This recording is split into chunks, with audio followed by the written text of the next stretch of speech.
The actress has appeared in numerous shows, including Killing Eve and Upstart Crow. The star is also noticeably funny, winning her a Funny Women Variety Award in 2010 after conjuring up the character Chastity Butterworth, a rude Edwardian lady with a drink and drug problem. Far away from her comical nature, Gemma suffered a sobering experience as a teenager when she was hospitalized from an eating disorder. The experience understandably took such a toll on her actress that she has only been able to speak about it in the past year. Reflecting on this time in her life and whether she is glad to be speaking about it, in an interview with The Times, Gemma said, "It's part of my life. If it can help one or two people maybe feel it's not hopeless and you can get better, then yeah, I'll share it. I am not so private I wouldn't talk about that. Because it really shaped me. It formed so much of my life and the way I live my life and my personality and my approach to things.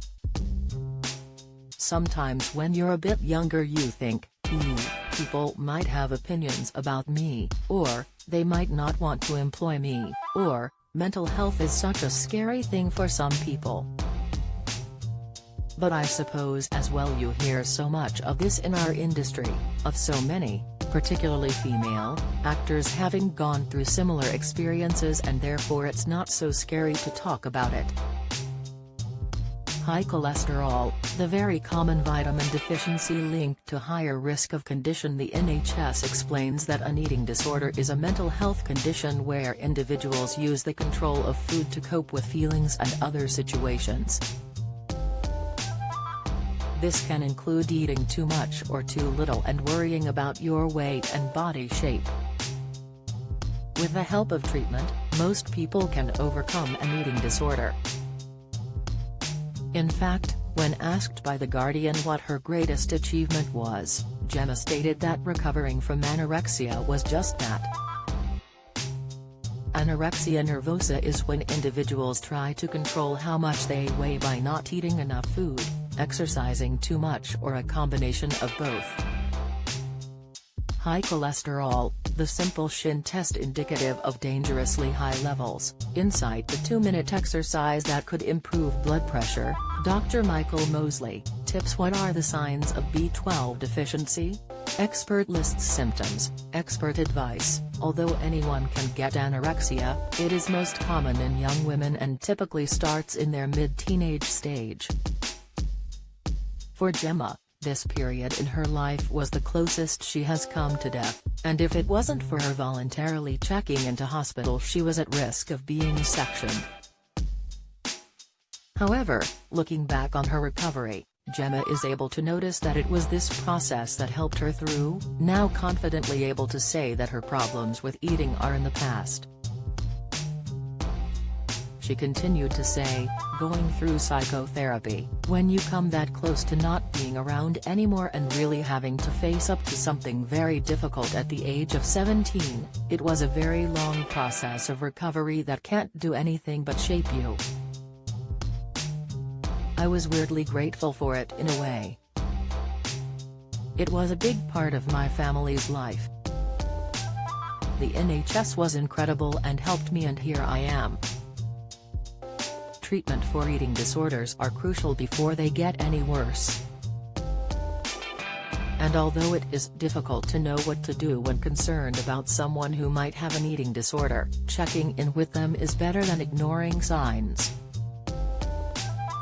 The NHS state that signs and symptoms of anorexia include the following: if you're under 18, your weight and height being lower than expected for your age if you're an adult, having an unusually low body mass index, BMI, missing meals, eating very little or avoiding eating any foods you see as fattening, believing you're fat when you're a healthy weight or underweight, taking medicine to reduce your hunger, appetite suppressants, your period stopping, in women who have not reached menopause, or not starting, in younger women and girls, physical problems, such as feeling lightheaded or dizzy, hair loss or dry skin.